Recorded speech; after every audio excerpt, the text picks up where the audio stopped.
नमस्कार, मैं हूं अनुज। आज के मुख्य समाचार में आपका स्वागत है। नॉर्वे, आयरलैंड व स्पेन ने फ़लस्तीन को दी राष्ट्र के रूप में मान्यता। गाजा युद्ध के बीच बुधवार को नॉर्वे, आयरलैंड और स्पेन ने एक ऐतिहासिक कदम उठाते हुए कहा कि वे फ़लस्तीन को एक राष्ट्र के रूप में मान्यता दे रहे हैं। इस सांकेतिक लेकिन बड़े कदम से बीते 7 महीने से इजरायल और हमास के अतिवादियों के बीच जारी युद्ध में इजरायल अलग थलग पड़ता जा रहा है।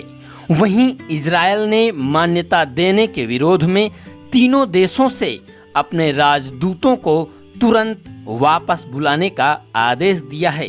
इन 3 देशों द्वारा फ़लस्तीन को मान्यता देने की घोषणा ऐसे समय हुई है जब अंतर्राष्ट्रीय आपराधिक न्यायालय (ICC) के मुख्य अभियोजक इजरायल के प्रधानमंत्री बेंजामिन नेतन्याहू और रक्षा मंत्री के गिरफ्तारी वारंट की मांग कर रहे हैं।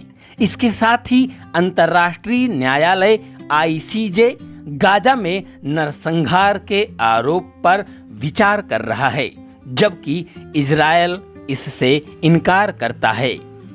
इधर फ़लस्तीनियों ने पूर्वी यरूशलेम, वेस्ट बैंक और गाजा पट्टी को एक राष्ट्र का दर्जा देने की उसकी दशकों पुरानी मांग की पुष्टि के रूप में इन देशों की घोषणाओं का स्वागत किया है।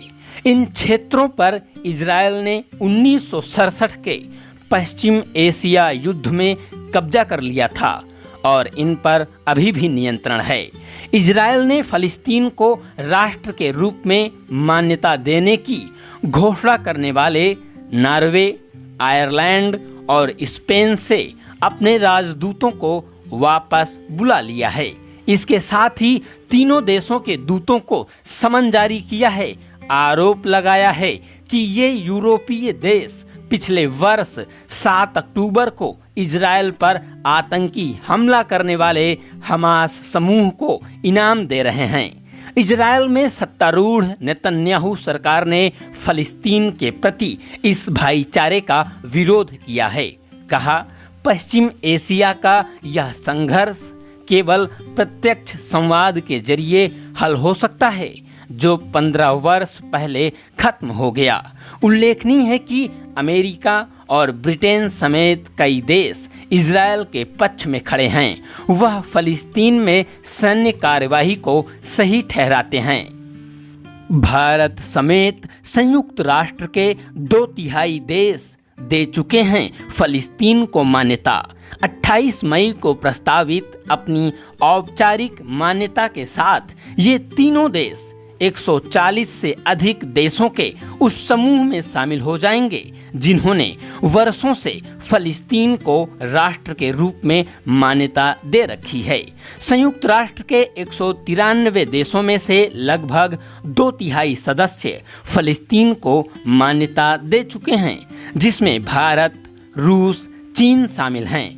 वहीं अमेरिका और ब्रिटेन भी एक स्वतंत्र फ़लस्तीन देश के रूप में विचार का समर्थन करते हैं, लेकिन उनका कहना है कि इसे बातचीत के जरिए समाधान के हिस्से के रूप में आना चाहिए।